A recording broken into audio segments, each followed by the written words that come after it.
So, welcome everybody. My name is David Myers. I teach in the Department of History here at UCLA, and I'm really pleased to welcome you to this event sponsored by the Alan D. Levy Center for Jewish Studies, which features our distinguished guest, Professor David Kraemer. This talk is part of the Levy Center Book Talk series, and I'm happy to say that there will be books available for sale after the talk and our conversation. The book is Embracing Exile, The Case for Jewish Diaspora, which I'll say a word about in just a minute, but I want to invite you to consider coming next week, Tuesday, at the same time, so that's December 9th, where we will be hearing from Professor Lawrence Roth, who will be speaking about his father, Jack Roth. Any nods in the audience? Okay. Jack Roth owned the last great Jewish bookstore in Los Angeles, and the book that his son has written is called Unpacking My Father's Bookstore, The Life and Times of J. Roth Bookseller in Los Angeles. So please do make sure to come for that event. There are many more Levy Center programs. You can find them on the Levy Center website. Let me take this opportunity to thank the Levy Center staff, which, as always, has done such a spectacular job in making this forum available for us. And I'll just say a very brief word about the book, which I really strongly encourage you to read. We'll hear from our speaker, whom I'll introduce in a minute. But what I will say is that it is panoramic, indeed I would say magisterial, in its command of all periods of Jewish cultural history. It is possessed of a really remarkable synthetic capacity to distill the essence of different time periods and bodies of literature. And it is extremely topical in these fraught times to think about the relationship between diaspora and homeland, between exile and Zionism. At this particular moment in history is really richly generative. In ways that extend beyond the academy into thinking in the Jewish community and beyond. And it couldn't come along at a more appropriate time. So I'm really grateful to David both for writing this book and for your exquisite sense of timing to deliver this book for our consideration at this particular moment when many people are thinking anew about old assumptions of what's the center and periphery in our sense of Jewish self, in the collective Jewish sense of self. The person who was able to pull this off is our speaker today, Professor David Kraemer, who is a professor of Talmud and rabbinics at the Jewish Theological Seminary, but where he also serves as the Joseph and Dora Abel librarian at the Jewish Theological Seminary. And as such, he is the custodian of one of the richest troves of Judaica materials in the world, and the greatest trove in the Western Hemisphere. Professor Kraemer is the author of, I believe, 6 books that engage mainly the rich trove of literature that constitutes several chapters in this book, rabbinic literature, but now really drawing upon his command of traditional pre-modern Jewish literature and his role as custodian of this great trove of materials from the far reaches of the Jewish diaspora. He has offered up this book, The Case for Jewish Embracing Exile, The Case for Jewish Diaspora.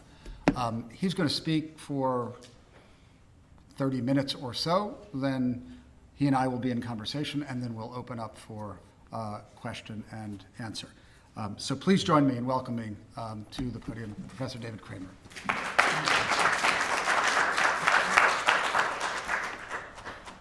So I have to begin by, well, first of all, thank you for the invitation. It's a pleasure to be here, pleasure to see friends as well as future friends.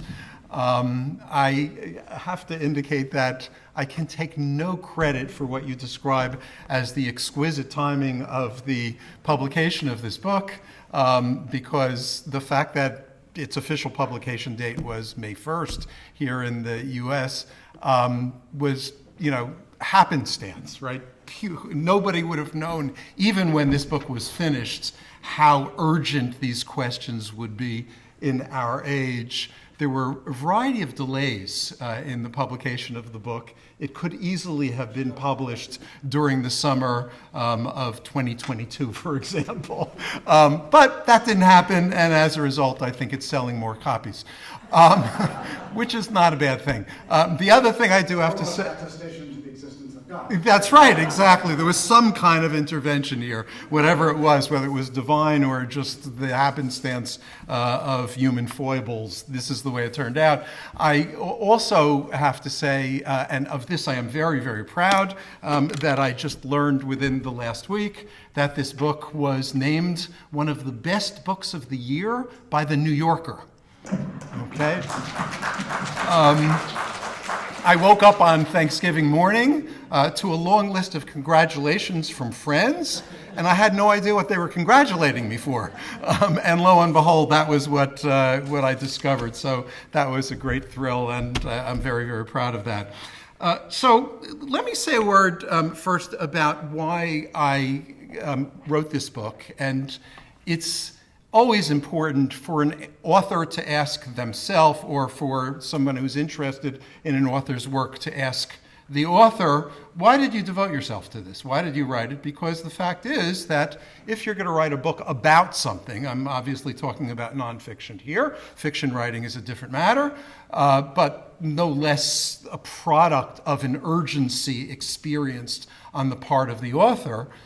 If you're going to spend years devoting yourself to the study of a topic, refining your analysis of that topic, finding additional sources and so forth, all the things that it takes to put like a book like this together, you obviously are going to have to feel that this topic is urgently important. Otherwise, you wouldn't be crazy enough to write about it, or to reformulate the sentence that I just expressed. You've got to be crazy about the topic in order to write the book.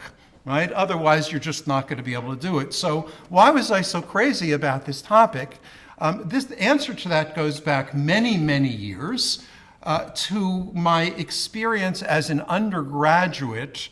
I was an undergraduate at Brandeis University, spent my junior year abroad in Israel, and had the very, very wonderful fortune during that year of living in an apartment in what was then the rebuilding of the Jewish quarter of the old city of Jerusalem. And it was a very romantic experience. I mean, the romance for a young person like myself was extraordinary. I came back from Israel that year and wrote a senior honors thesis under the guidance of a very distinguished professor at the time. And this honors thesis was about the commandment to settle the land of Israel in rabbinic literature. Okay, so I was obviously interested in what, in this case, the rabbis had to say about the importance of settling the land, and I devoted myself to documenting the fact that there were a lot of teachings in which the rabbis encouraged and legislated that Jews should live in the land of Israel. But I knew, even at that time, that there were these stray teachings that didn't fit in. And as I devoted myself to my studies, and my PhD, as was indicated, is in Talmud and rabbinics, which is broader than it sounds, but my primary love in that field was the Babylonian Talmud. And once one devotes themselves to the study of this text, known in short as the Bavli, right? Translate that to English, the Babylonian, right? It already becomes clear that what is arguably the most important text, and I know that what I'm saying now will generate at least the possibility of critique, but I'm going to say it anyhow, the most important text in all of Jewish history, the Talmud, right, is the product of exile, the product of the community of the diaspora. And what it teaches about its own place, the place of Jews, authorities in Babylonia, as well as By comparison, the land of Israel is actually quite remarkable and even radical, right? So in what is probably the best known teaching of the Babylonian Talmud, it's got a long discussion of the obligation to settle the land, where does Babylon fit in this, and so forth. There is a particular teacher who at the end of this discussion states in the simplest terms possible, if you live in Babylonia, it's as good as living in the land of Israel.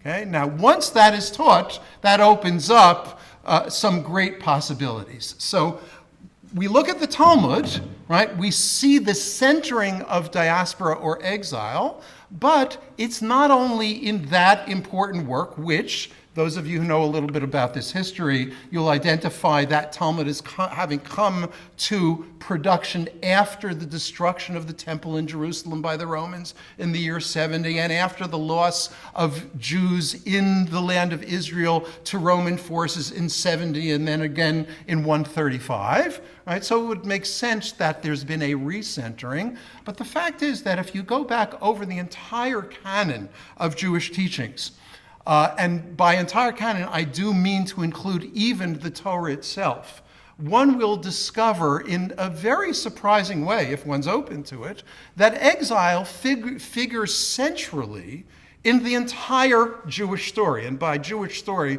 I mean the story of mankind, the story of humankind that Jews told, which begins with the creation in the Torah itself, with the book of Genesis. Now, if you think about thematically, how does human history develop? Human history begins in the Garden of Eden, according to the Torah's account. But of course, there is no genuine human. There's no free will. There's no struggle and work. There's no love and hate.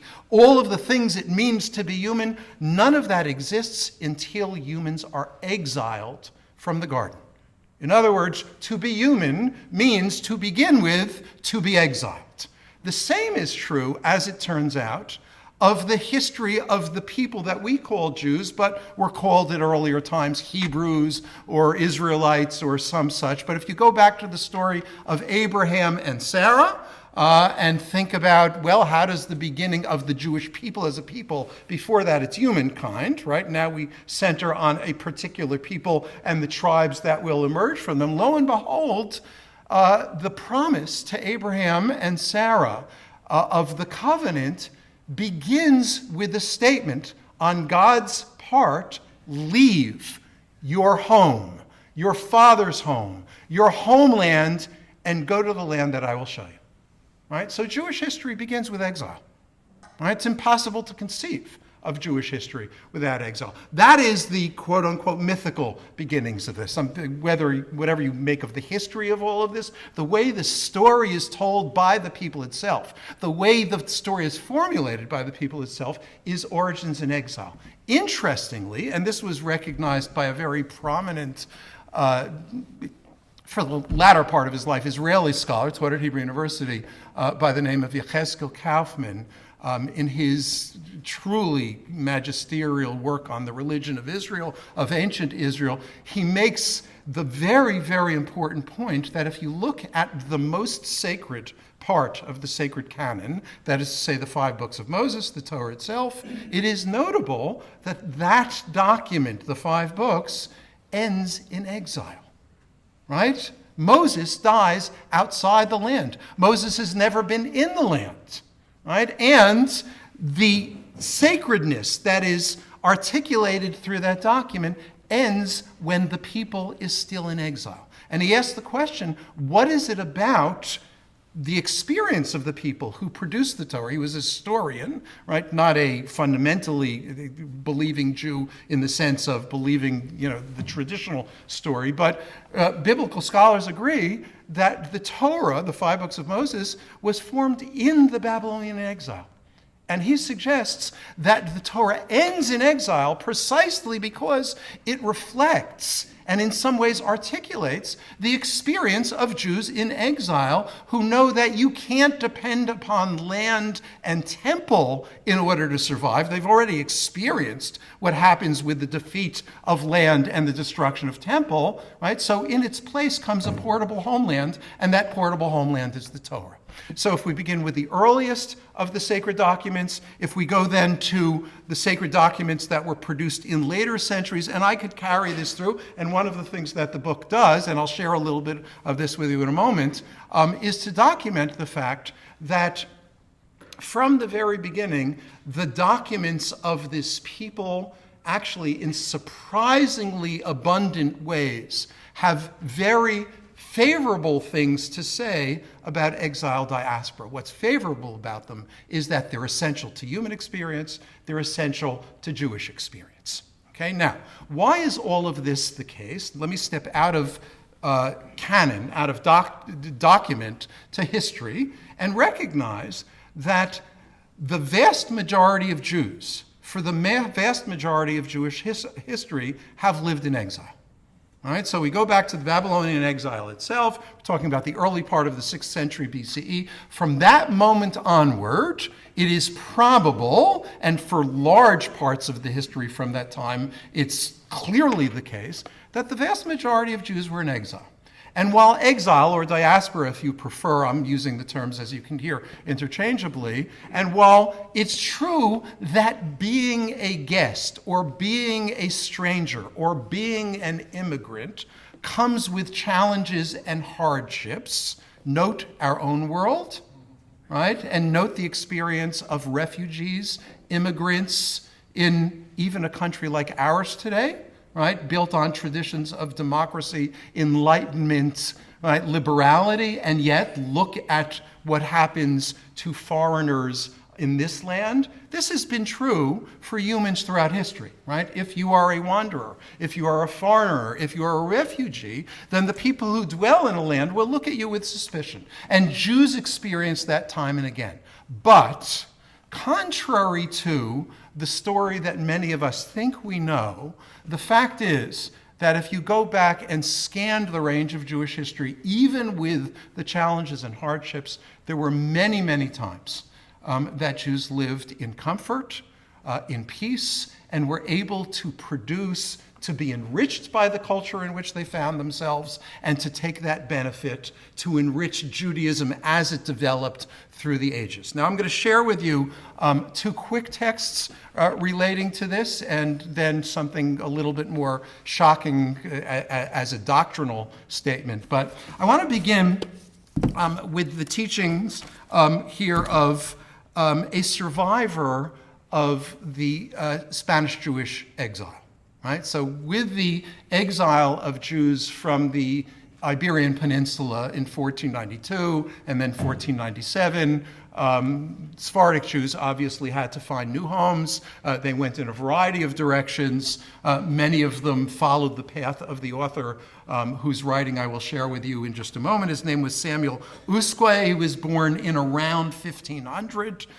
To a family that had escaped Spain and traveled a bit to Turkey, back to northern Italy, and settled ultimately in Ferrara, where he wrote a large work, the purpose of which was to comfort his compatriots for the sufferings that they had experienced. Right? So the book is a consolation for all of the sufferings of the Jews. There is no more detailed documentation, catalog at this time of Jewish suffering through the ages than Usque's book, right? So if you're looking for the bad stuff, right, this is where you go to look. And yet, right, he writes things like the following, right? So first of all, the way he describes Jewish history, quite remarkable. So every time he labels a community and a year, right? So, France in such and such a year, England in such and such a year, and he describes the calamity that befell Jews at that time. But at the beginning of each of these sections, he has something along the lines of the following. So, during the time that Henry VII ruled as Holy Roman Emperor, I, the speaker here in this book, right, found myself, meaning the Jews, the people of Israel, wallowing in riches. My children in the kingdom of France were thriving materially and were secure spiritually. Okay, then, Naples, 1240. I saw my children who had been thriving in population and wealth. Or England, 1242. I saw the Israelites increase their numbers, and in London alone, the capital city of the kingdom, there were 2,000 very rich families tranquilly spending their time in exile as the Jews did elsewhere in the kingdom. Okay? Now, each of these ends with, and then in the end, something terrible happened. Right? Okay? So there's no doubt that something terrible, but the terrible that happened could be something like, let me see if I marked it here. Yes. He gets to Salonika. Okay, Salonika was in the Ottoman Empire, a very, very important city that attracted many, many Jews and became for Jews what he describes as a New Jerusalem. Right? So he's called Salonika a true mother city in Judaism. She embraces them, meaning the Jews, and receives them with as much love and goodwill as if she were Jerusalem. And then he goes on to describe God's love of the Jewish people and goodwill, assuring that whenever we leave a place that's about to be terrible, right, because that's what exile often meant, we found new homes where people welcomed us with open arms, right? And he describes Turkey in this way and says, coming to Turkey was as though we came through the sea as it had divided. Right? That's the image that he uses. Now, the sea that divided, of course, is the Red Sea that divided with Israel leaving Egypt and going toward the Promised Land. So what he's doing in borrowing on this imagery is actually suggesting that Turkey is the Promised Land. It is the place where Jews will find redemption. So both historical observation, there were a lot of good years and then something went wrong, but there were still many good years, right? And now coming back to the fundamental point, and that is that if people have an experience, we, human beings, given who we are, will justify that experience. And if it is true that Jewish history in diaspora is 2,600 years old, and that during much of that time, Jews lived not only challenged, but also enriched, and that's part of this story as well, then inevitably there will be a history of favorable observations regarding exile. And that's what we find literally generation after generation after generation. Right? So in part, that's a historical observation. In part, it's a certain mythology that Usque creates. What's interesting is that when you get down to the cold historian, and here I won't read from it, I'll just reference this to make sure we have enough time to question and speak, but in 1966, the soon-to-be chancellor of the Jewish Theological Seminary, where I've made my career, his name was Gerson Cohn, very distinguished scholar, historian, gave an address at the commencement ceremonies of Hebrew College in Boston, and then published that talk in several places, actually, under the title, The Blessing of Assimilation. Right? The Blessing of Assimilation. What? Blessings. I think it's singular, actually, but you know what? It doesn't matter, because it clearly means plural. Oh, did I have it as blessings? Okay, so whatever. The blessings of assimilation. No, okay. Okay. It's fine. Yes, there may or may not have been an S there, but it's the same thing. So the blessings of assimilation.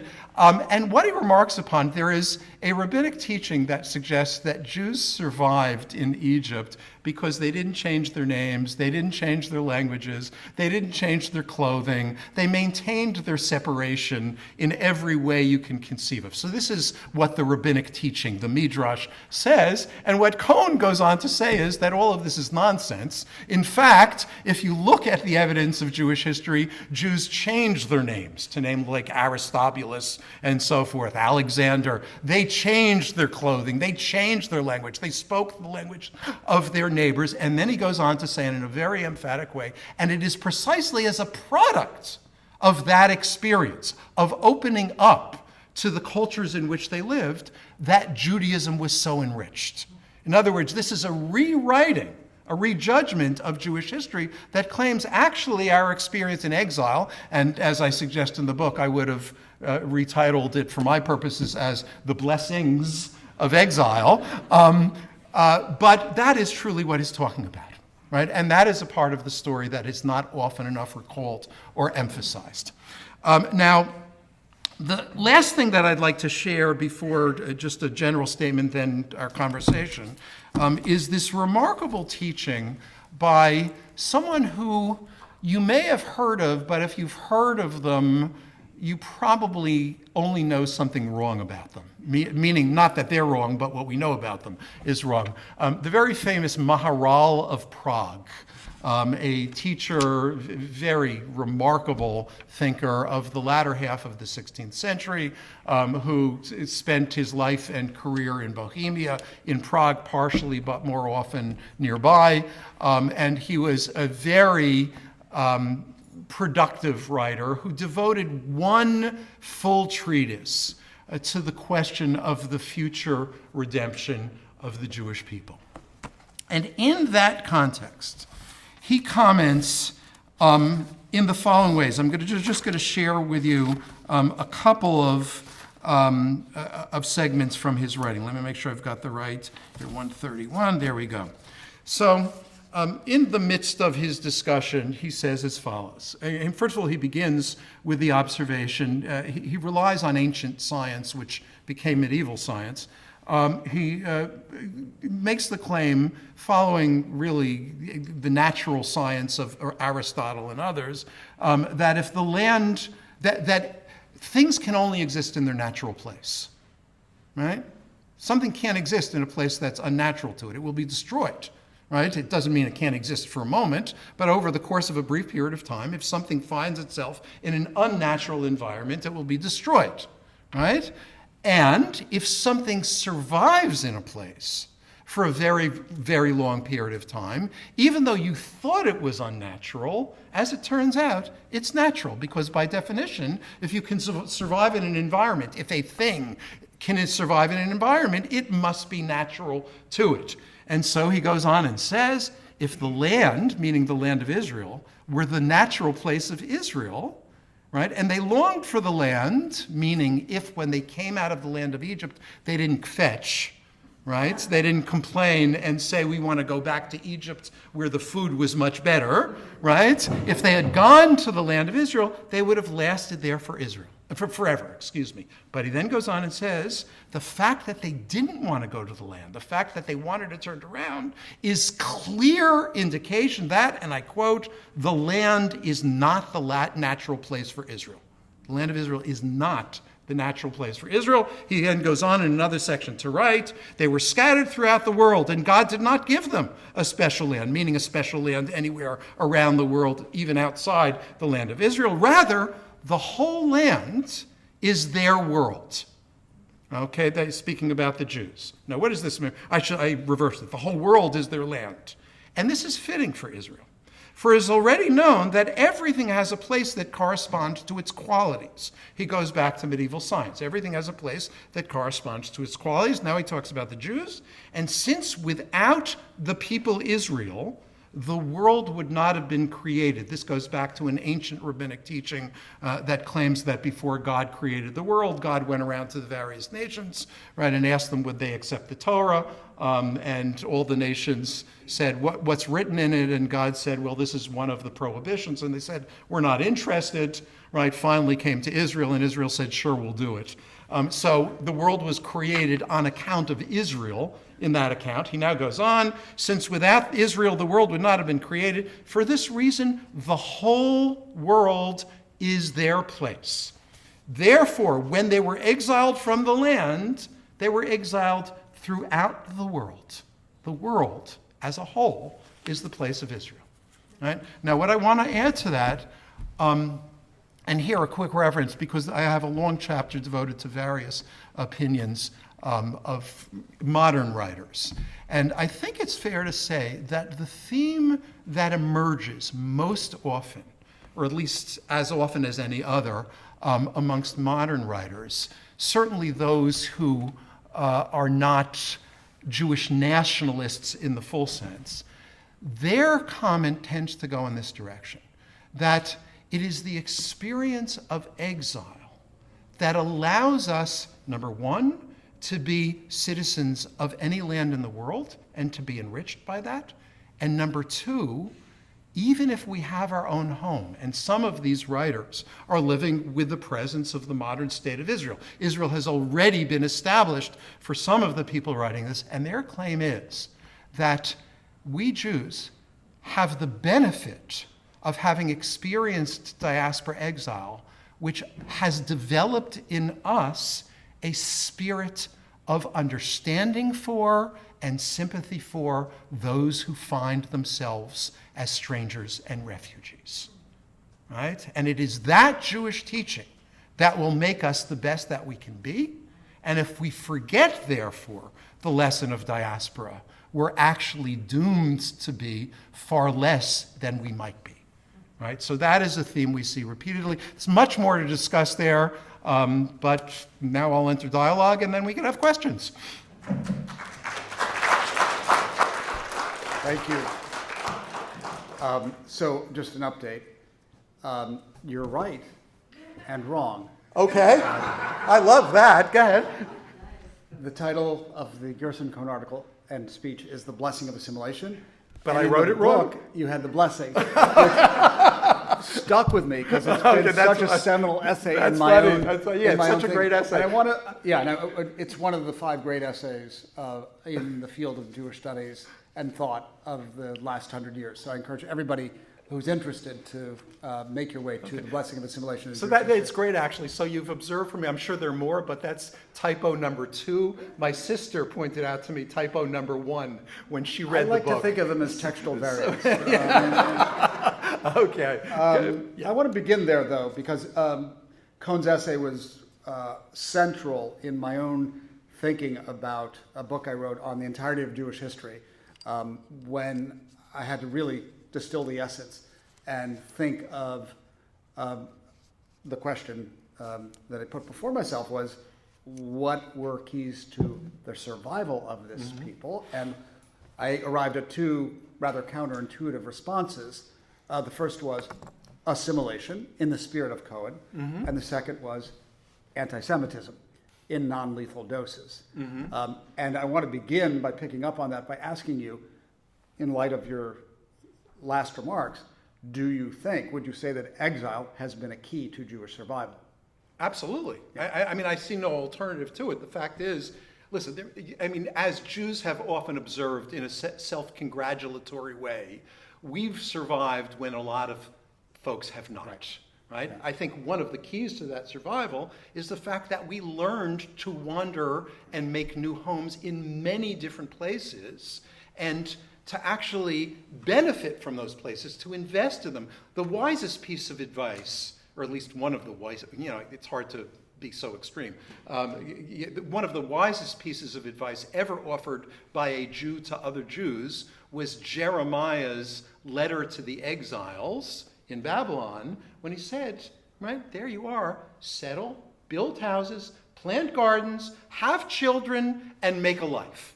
And that lesson became not only a lesson for the exiles in Babylon, but for Jews throughout the ages. And just to say something, I've found myself in a way that's a little bit intentionally provocative. This doesn't surprise anybody in my family. Talking about Sephardic Jewish history and the notion, and I half mean this, that the best thing that ever happened to Sephardi Jews was that they were exiled, right? Because if you look at the terrible destruction that was wrought by the Spanish Catholic Empire in Europe, across the seas, to its local population and so forth, the worst thing would have been for Jews to remain there. And the fact that, as Uskoi says, they traveled and were welcomed elsewhere and enabled to thrive in those other places had all kinds of consequences for the long-term health of the people. Right.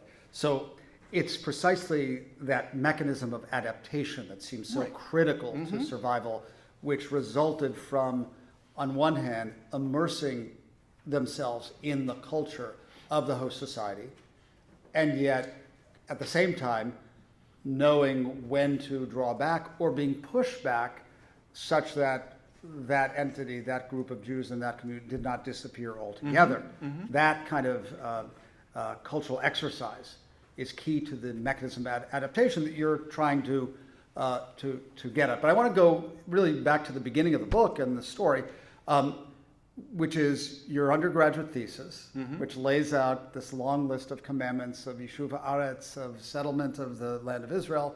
And now we come around in the fullness of time to a compendium of theoretical rationalizations for life, not in the land of Israel, but in exile. So can you, what's the symbolic importance of, have we closed the circle, as it were? You begin by describing this.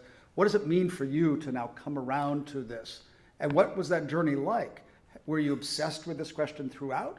Did you say when you completed your undergraduate thesis, now I have to do, and is it, how did that happen? When did it happen? I think, listen, I think it's impossible to live as a caring Jew in our world. This may or may not be changing, I don't know, but at least for the last many decades, without being nagged by the question of the place of Israel relative to diaspora Jewish life.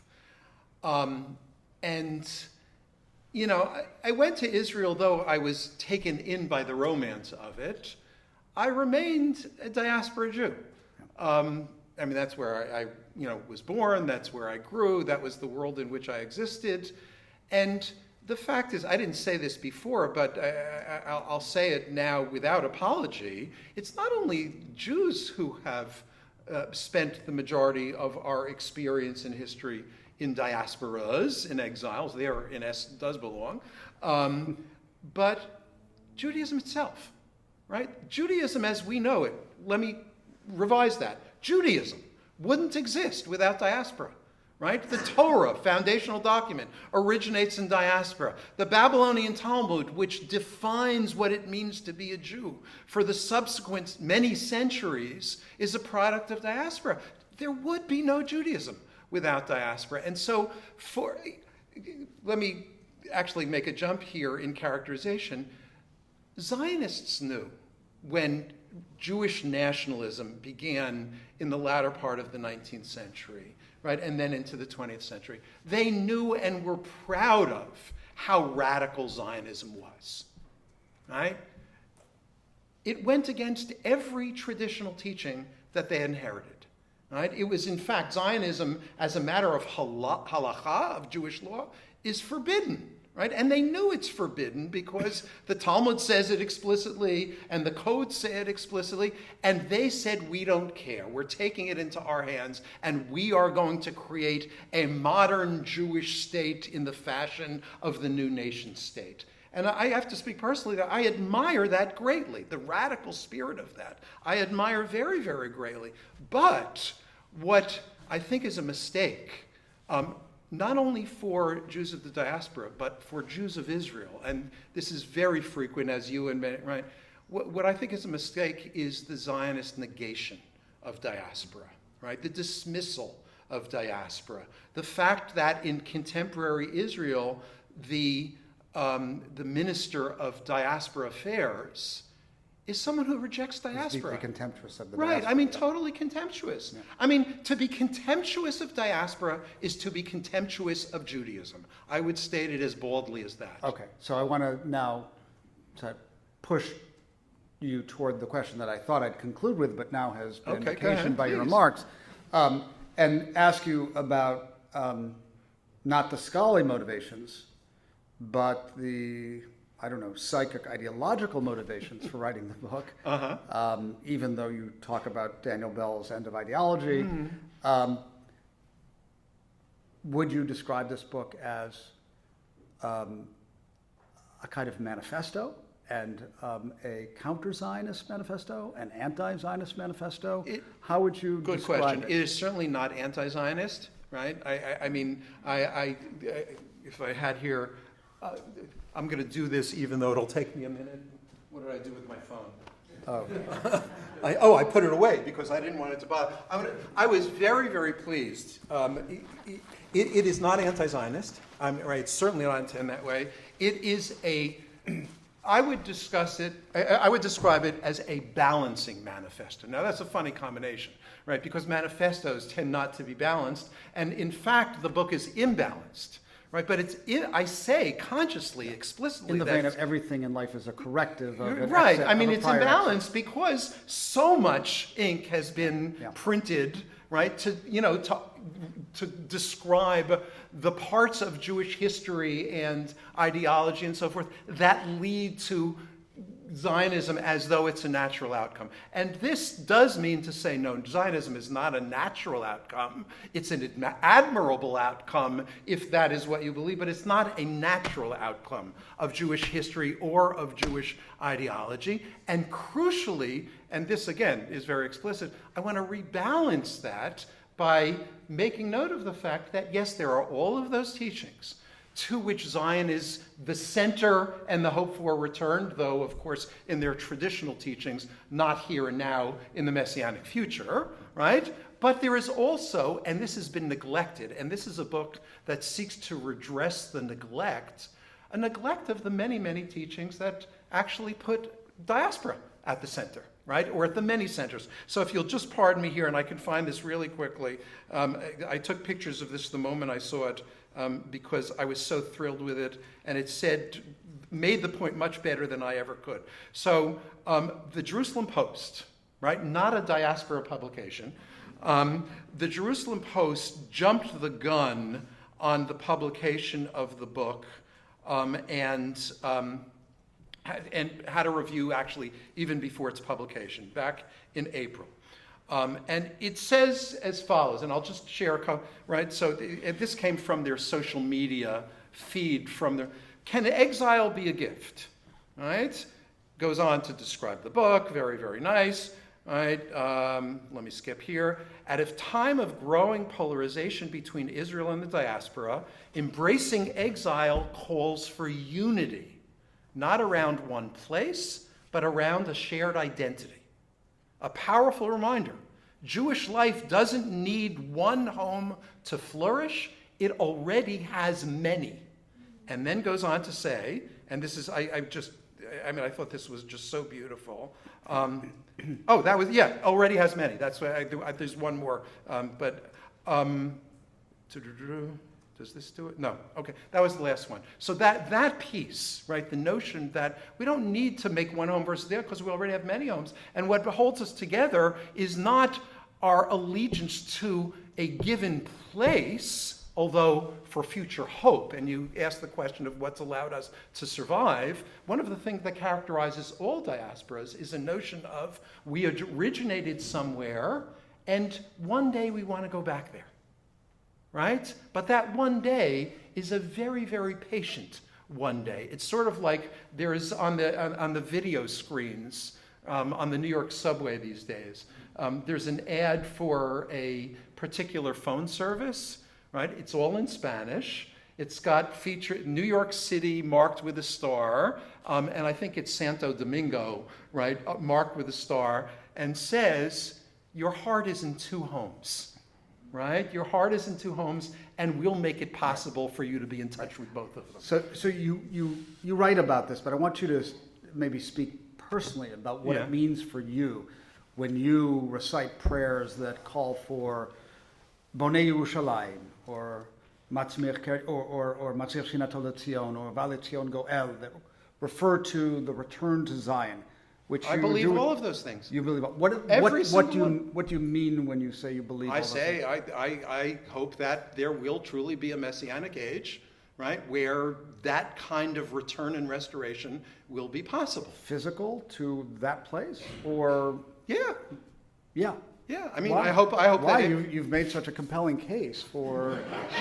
No, but you see, the trick existence is of no, that's true. But the trick is but this time, right? Yeah. This history, real history, is different than messianic history, right? Well, not according to Maimonides.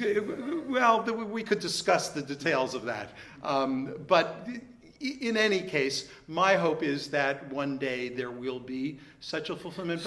But the trick, let me just say, the trick to it is the well-known teaching that, of course, the land of Israel, when that time comes, will be far too small in the messianic age to populate to encompass the population of all of those who need a place in the Messianic world. And so the boundaries of the land will expand immeasurably so that it includes UCLA, right here. So here I am in the land of Israel. And of course, that's the Hasidic teaching, so I'm perfectly comfortable with that. Well, as long as we are that expansive in our boundaries, I think we can accept that. I'm curious about the method, what it is and what it isn't, and how you arrived at what you arrived at. You could write a book about Minhagei Yisrael, the customs of Israel that reflect the rich diversity of the Jewish diaspora and exactly that interaction with the host society and cultures in ways that were invigorating and vitalizing. And that's not what this is. Right. This is about theoretical and theological justifications. Why and what was the kind of filter of selection? Because I guess I could point to things that I would include that aren't there. Well, because this is not a history in the typical sense of the term. It really is an intellectual history more than anything else. It has to reference the realities of history in order to make sense of the expressions. Those things are never disconnected. Did you imagine it as a compendium of,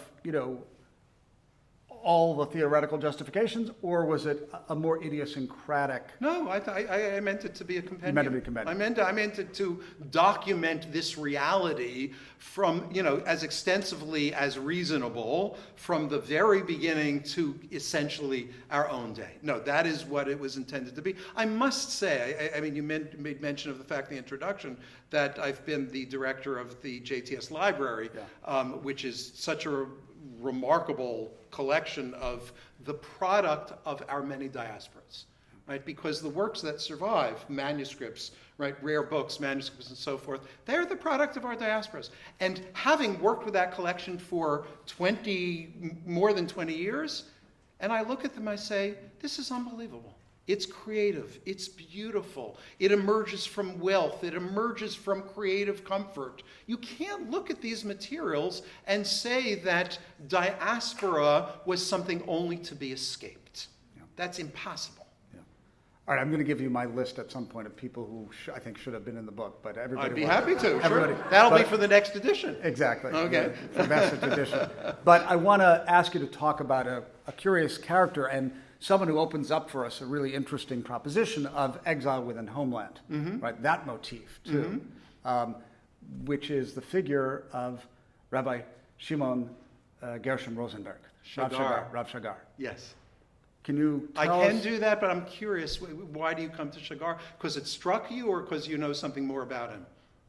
Oh, no, because I read him regularly, and he's a very supremely interesting character. Yes, to me. supremely interesting. So, there are a couple reading of... Reb Nachman is... Yeah, so there are a couple of volumes of... You can just look up Shagar, Shagar. Faith Shattered, I think. Right, is one yeah, of them. you can find... there are a couple of volumes available, English translations of his essays, well worth reading in all of its detail. So I just have to tell you, one of the reasons that I address Shagar, and this is not evident in the book, but Shagar was, when he was alive, my niece's father-in-law.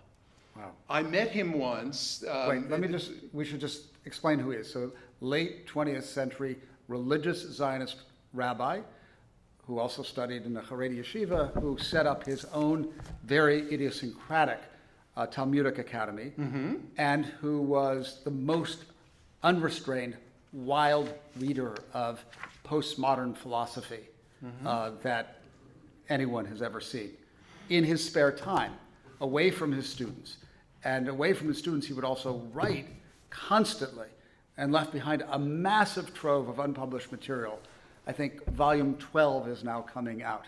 And he really subverts our understanding of what it would mean to be a religious Zionist rabbi in the late 20s. He is the most counterintuitive religious Zionist. Absolutely. So I met him at my niece's wedding. We spent the weekend together. Unbeknownst to him or anybody else at the time, he already had pancreatic cancer, and so died about 8-9 months later after the wedding. I never met him again. But remarkable individual, and my... et cetera. You can fill that in. So Shagar, religious Zionist, yeshiva on the West Bank. I mean, really remarkable fellow. Writes as follows.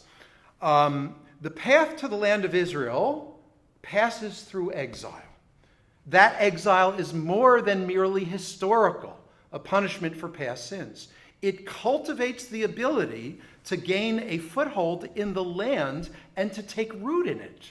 The diaspora, befitting the Jewish people by virtue of its unique character, is what constitutes its connection to the world and what enables the Jews to hold fast to their land without being confined to narrow-minded parochialism and staunch patriotism, which he clearly judges in the negative. He then goes on, the insecurity of the diaspora must deeply inform our confidence as inheritors of the land.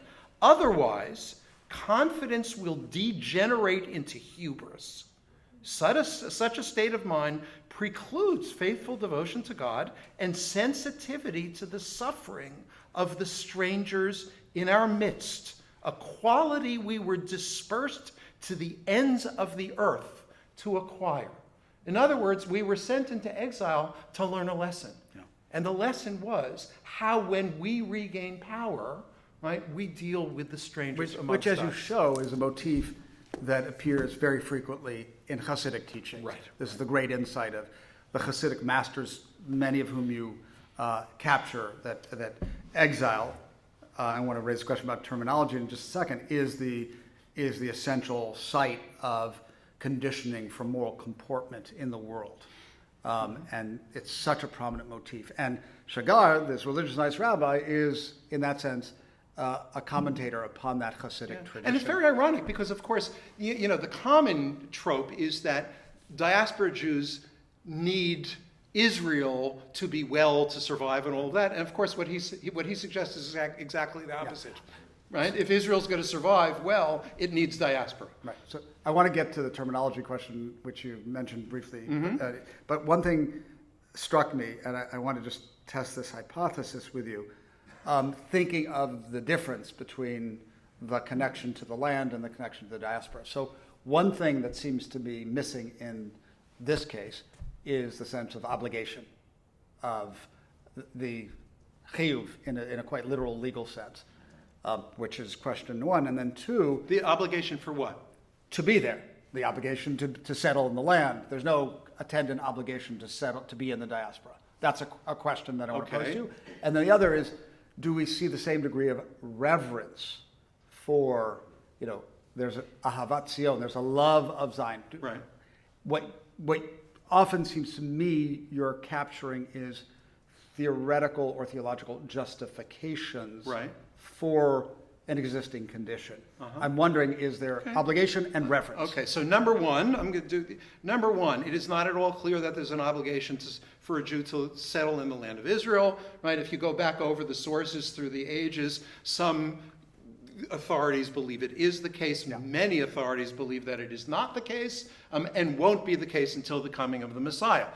Many of those same authorities interpret the presence of Jews in diaspora for this long history as, in fact, a command. That God commands that this is where we be is an expression of God's will, right? And so, while there are certainly some who would express the question the way you did, right, it's very easy to reverse it, and it's not clear which is the better way to articulate it, because it's actually justified to put it both ways. With respect to, I don't know, do you know when the term Ahavat Zion originates, when it's first used? Well, it's the title of a novel in the mid-19th century. Yeah, I know, but that's... I mean, that's why I'm asking. Probably not much... I suspect it's a modern term. It's a modern term. Right, and I think that's, so what does love of Zion mean for the traditional Jew through the ages? The love is the love of hope, right, of futurity, that this is where we'll one day be reunited. That's a kind of love, but and I think you're quite right that there's no theoretical, generalized love of diaspora on the one hand. On the other hand, as you read through many, there is abundant love for specific diasporas, right? Truly abundant love for those specific diasporas. What there is, right, is that central hermeneutical and, for that matter, conceptual praxis of accommodation, like such an important principle in the interpretation of texts and in fact the existence of Jews. Accommodation to a condition that may have been, in the eyes of many, divinely ordained. Right. This is what you have to. This is the way you have to. Right. It's its own religious principle, accommodation. All right. So why do you think it doesn't matter, since so much ink has been spent on the distinction between Golan, Galut, between diaspora and exile? Why do you think?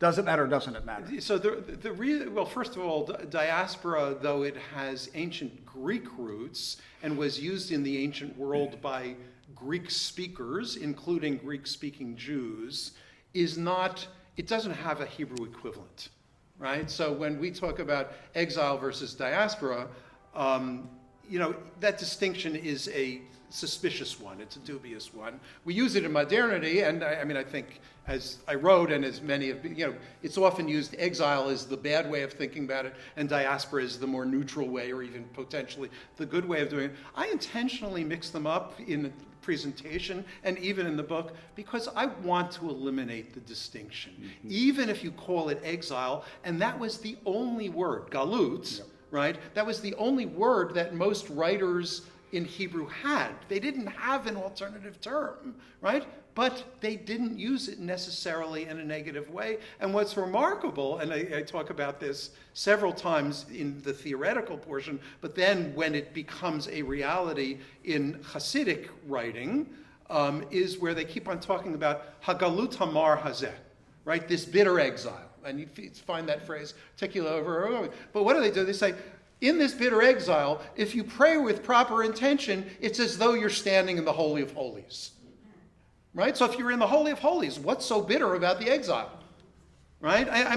So it becomes a kind of tick. I use that term explicitly. It's a verbal tick. Sometimes you say things because everyone says them, but it doesn't mean that they mean what you think they mean. So I want to talk about, I'm going to just ask one or two more questions and then we'll open up. Spinoza. Yeah. About whom it is said, so 17th century Amsterdam, Jew of Sephardic origin, iconoclast, subject to excommunication from the Amsterdam Jewish community. And it's said of Spinoza that he's the first person to leave the confines of the Jewish community without converting, meaning prior to that time you had to move into another religious community because there was no space. So therefore he carves out this new secular space. So you include him in your story, and it led me to ponder the nexus, the connection between diaspora and secularism. And I wonder if you thought about that at any point. I mean, the juxtaposition to Eretz Israel, to land, the Holy Land. I wonder if you thought about that. Well, I think you would also have to ask the question about Zion and secularism, because Zionism is a secular. At a later time. No, I confess, I haven't thought about it. I think it's an excellent question, and I think that, well, first of all, there's something profane and terrestrial. I hear you, but I wouldn't do it that way. I wouldn't do it. First of all, right? I think that it's chronological. Right? In other words, you have to look at when was the age that secularism became a possible category, right? Now, during the same age that we find Spinoza in Amsterdam, and then soon after others, and I have in mind here Richard Israel, is that his name? Jonathan Israel, Radical Enlightenment, am I remembering? Yeah. There were barely any Jews in the land of Israel during this time, and they certainly weren't coming into contact with anything that remotely approached the radical movement that was occurring in Europe at the time, right? So there's no possibility of putting secularism, which is 16th, 17th, 18th, let's label it 17th century and beyond phenomenon, that doesn't have a possibility in the land of Israel itself, which is why that's not an option. Now, Is it because of diaspora as such, or is it because diaspora means living in the world, right? In this case, the European world, and the world at that time was undergoing radical revision on account of a wide variety of things. As librarian, I'm persuaded by the thesis that all of this ultimately goes back to the radical new information technology, the movable type printing press. Right? Mm-hmm. But whether one agrees with that thesis or not, there is something about that age. The dispersion of information, the availability of ancient wisdoms that had not been available, and so forth. All of that. The invention of magnifiers, the fact that you could look to the heavens. All of that obviously informed what Spinoza could do. I think it's chronological, and the fact that diaspora is in the world. Okay, so you mentioned the advent of print, and it calls to mind that famous expression of the sacred text, the Torah, the text as portable homeland. Yes. George Steiner, whom you discuss at some length, Heine. Is that, speak to the portable homeland as a, like, how much do you resonate with that? Could that have been a title for the book? Oh, sure. I resonate with it completely. I mean, that is what the Jews of Babylon did when they created the Torah, right? They created a portable homeland. Even though there was a return, leaving many Jews outside the land, but those who went back, and the rebuilding of a temple, it planted the seeds for a portability that would forever inform what Jewish life meant, right? And so ironically, if you go to the destruction of the Second Temple, okay? So we often talk about the destruction as a catastrophic event, and in certain ways it was. I mean, emotionally in the gut it was a catastrophic event. But it wasn't truly a catastrophic event because Jews knew what to do with destruction. We had experienced it before, right? So the answer is you do tshuva, you repent, right? And 70 years later, you will be restored. And that's what happened first time around.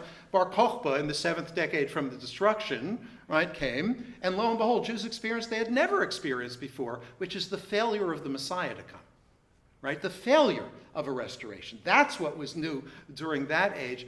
But the seed had been planted back at the time of Ezra and Nehemiah that enabled Jews to survive. They already had the solution, and the solution was precisely the portable homeland. And by the way, the portable homeland can be in the land of Israel or outside of it, right? It's not unique to diaspora, right? It's what makes Jewish life possible literally around the world. Yeah. Okay, I'm sure there are questions out there. I want to get to them, but I'm going to. I see a gentleman in the 4th row whom I Hello, happen gentleman. To know, whom I happen to know, who not surprisingly has his hand up first, and we'll get to it. But I want to, just for the sake of posterity, and for the revised edition, give you my list of people whom I think should be. Oh, you're going to do that publicly? I'm going to do it publicly. Okay, so should I? I want to get I want to get your take and No, maybe go ask ahead. why they're not there. So I mean, an obscure one would be Aharon Shmuel Tamaris, whom Everett Gendler learned about from the aforementioned Gerson Cohn one afternoon in the late 50s, I think. The most obvious, for anyone who knows me, would be Shimon Ravidovich, the author of a massive volume called Babylon and Jerusalem. Right. I'd ask, where the brothers Boyarin are, given their sure. Important article in Critical Inquiry in the book called The Powers of Diaspora. I don't know if you're familiar with the thinking and writing of my dear friend, the Israeli historian Nono Ras Krokotskin, whose famous article, Galut Mitoch Ribonut, Exile Within Sovereignty from 1993, sort of generated a whole cottage industry of thinking about exile in the homeland. And, perhaps most germane to the current moment, sort of the neo-diasporist, Yiddishist, anti-Zionist, younger gen people today who've really put forward a kind of ideology of diaspora.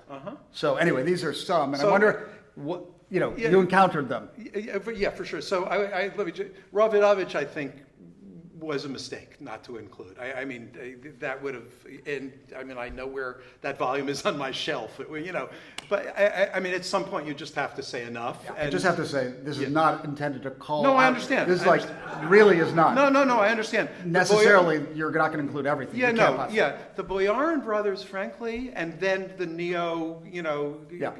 I mean, part of it's the chronology of it. I wanted to end it chronologically do I have anybody from the 21st century? I don't remember, but I mean, but essentially I wanted it to end in the year 2000, right? Because I did not want it to be understood as part of the current controversy. And it's impossible to talk about the Boyarins. Hold on. You did or you didn't? I didn't want it to be about the current controversy, right? In a direct way. What I wanted it to do is inform people who would be involved in the current controversy. I wanted it to provide them with a resource, right, for the same young Jews you just asked, to whom I've been asked to speak numerous times since the publication, from whom I've heard abundantly. I think they need this because I want them to be strengthened in their diaspora identities, whether they are non-Zionist, anti-Zionist, Verbrennte-Zionists, whatever it is. I want this to inform the conversation, but I don't want it to be about the conversation, right? I actually, Boyarin, you obviously thought about. I didn't want it to touch on the most controversial parts of this discussion because I wanted it to be able to go on beyond controversy. Now, I'm not naive, I knew that it would be controversial, right? Just because of what we all as Jews and others have learned from Zionist historiography for the past 80 years or so, however we time that. I knew that there would be people who would be upset, who would accuse me of this, that, or the other thing, because that's unavoidable, but that's a product of this sad dichotomy, right, under which we live. This is not, back to the Jerusalem Post, this is not meant to be dichotomous. It's meant to take a scale that's been like that and to go something like that. I want to be able to have both sides of that conversation alive and confident. And I actually think, and I do care about this, you asked about the personal stuff, I care about, the future of Jewish life, having been an administrator at one of the important, legacy institutions of Jewish life in this country, right? I know the consequences of what we're facing in terms of fundraising and everything else, and I want us to face a vibrant future, and I think that it is urgent for us to be able to do that, to be able to affirm without apology, right, that Judaism has been as much about diaspora as it has been about the hope to return to Zion. And I won't evaluate which way the scale goes in its fine points. I don't know if it's like this or like this, but I know that it's not like that. Okay, great. So we're now going to open up for questions, comments. I see Chaim was first 5 minutes ago, and then Alana will be next. Yep. So first of all, thank you. Thank you for a wonderful book and an important book. And in terms of terminology, although Ahavat Zion is a 19th century term, Chibat Zion would be the term that emerges out of the Middle Ages, which expresses this. Well, it's also obviously a 19th century term. Yeah. But I have 2 points. One is about. That's very few for you today. He's just being, he wants others to be able, I work very hard. One about the general importance of exile and sort of as significant as the human condition. Maybe it's a little too simplistic, but life begins with exile because birth is the act of birth is an exilic. And the point, of course, is that it's central to the human experience, and it raises questions about indigeneity. In other words, almost everybody comes from somewhere else, and the consciousness of that it can be so transformative to the human experience. I mean, that's what Steiner was trying to get at by emphasizing the fact that we're all strangers. But what I want to say about exile, the promise of exile, is that you were stressing adaptability. I would also add it was sort of basic training for dealing with adversity. And you said that, but I would formulate it that way. We have experienced therefore destruction, expulsion. We know how to survive. Yeah. And so that's invaluable. So that's point number one. Point number two is... Oh, that's one. about the Maharal. Yes, go ahead. Here I have a real problem. Go ahead. Because when the Maharal says that the whole world is our land, Right. that's a statement of Jewish supremacy. Mm-hmm. It's not a statement of Jewish adaptability. I don't think he was interested in adaptability. I think he understood literally that the messianic promise means that the world is Jewish, it's God's world. So I find him a very uncomfortable frame for promoting exile. But I don't think he's doing it in the sense that you would want him to do it, which means, exile is a place to become enriched. Exile is a place in which we are able to sort of, I don't know whether he would say this, but to impose or to dominate. So Jews will dominate ultimately. I have to say, I read Netzach Yisrael exactly that way. Yeah, and I don't disagree. All I would say is as follows. I'm documenting. I'm not only finding the people whose arguments I find conducive, right? Yes, and there are plenty of places in Netzach Yisrael where the Maharal's belief in the superiority of the Jewish people is unmistakable, and I don't find an ally, right, in the Maharal when he expresses those things. But part of the job here is to, as I said, document, to render it in its content. And with respect to the Maharal, the important thing for me is his repeated claims that the land is not Israel's natural place, and that Galut, in fact, in this history is, right? Whatever else he says, right? And I don't disagree with the way you characterize it. And it feeds a little bit into Shagar's thinking. Oh, for sure. Shagar was very much influenced by Maharal. Shagar is actually more universal than the Maharal. Wonderful stuff. I'm going to see my nephew-in-law next week, but it's actually his children I'm going to see next week. But I have to tell them how much, I admired their grandfather. Were you going to offer some hesitation or cautionary note about it? I'm done. I'm sorry. No, I didn't know if you... Okay. We'll go to... You can gloss me. Hi, Ilana. I'm a PhD student here at UCLA and one of the new generation thinking about diaspora. Okay. What's your field? Comparative literature. Okay. And so I'm currently working on a larger project about Black intellectual understandings of Zionism and Jewish ontological shifts during settlement in Palestine or Israel. And so I'm thinking a lot about this from the Black intellectual perspective. How I'm thinking about Jewish diaspora and settlement. Basically. A lot of the same questions that you're raising, so I'm really excited to read your book. But because I'm in comparative literature, there's always this question about comparison. So I just wanted to know if you're engaging other definitions of diaspora, other methods of reading diaspora beyond the religious Jewish tradition. Are you thinking about Black diasporic thinkers? Are you thinking about post-colonial dispersions or so on? And I'll just say also that I recently went to a great talk with Keith Feldman at Berkeley about the framework of Shatta and the Palestinian diasporic tradition. So there's just lots of people and communities that are thinking about diaspora differently and perhaps also similarly to you. So I wanted to know, is this concept dialectical for you? How are you engaging other communities?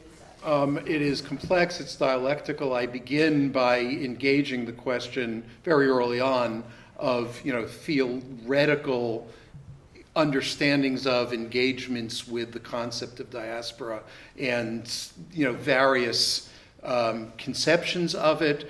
In these talks that I've given, one of the things I regret is that the final chapter of the book is always ignored. Right? And the final chapter of the book is about Jewish diaspora and other diasporas. It's about the human condition, right, of humans as refugees. Humans as refugees, and the way that works out differently in different communities. And, I would have to write multiple other volumes in order to engage many of the things that you just described. But those volumes, thank God, are being written by others. right? And part of my hopeful, my contribution, I hope, is to more fully document Jewish self-perception of diaspora experience, but also to say, and these are the lines one would have to draw in order to understand the relationship of the Jewish diaspora and its dynamics with other diasporas and their dynamics. That's the last chapter in the book. Yeah, Ada. I'm not very learned. I'm not a PhD student. But what Yes. Go ahead. Thank you. But if we're talking about exile and diaspora, if we look at modern day history right now, what's happening in Israel, do you see an exile coming? Because An exile from Israel? Yes, an exile of the Jewish people moving. From Israel to elsewhere. Yes. So, first of all, there is a phenomenon there was just a headline that came through on my phone 5 minutes before we began, a new survey taken, just now in Israel, indicating that a quarter of the Israeli population is considering emigration. Okay? I'm sorry, did you say? That's exactly what I was Yeah. For reasons that we can all appreciate. Who knows? What will happen under current conditions? I don't think Israel is going anywhere. I agree with those who respond to the statement, do you recognize, the right of Jews to have their independent Jewish state in Israel, right? I agree with those who say, what do you mean? They haven't, right? Of course. It's there, it's not going anywhere. I believe in that. I could be wrong, right? But that is my evaluation of what's going on, which doesn't mean that Israel, will settle the current conditions easily, right? We all understand, whatever our politics might be, that Israel is undergoing a very, very difficult time. And I do believe, and we've already made this point, that diaspora is a good home for Jews, and that Israelis who choose to leave will find vibrant homes in places like Los Angeles, right? There are a lot of Israelis here in Los Angeles, right? There are increasing numbers. It used to be rare that I heard Hebrew spoken on the Upper West Side of Manhattan. Now it's an everyday occurrence, for parents waiting for their children to get on the school buses and so forth. And I think that Israel will benefit from re-engaging the diaspora in respectful ways. Okay, I think on that note, we are going to bring to an end the formal part of our discussion, but there are books to be purchased back there, and I'm sure that the conversation can continue in more informal ways. But please join me in thanking Professor David Kraemer.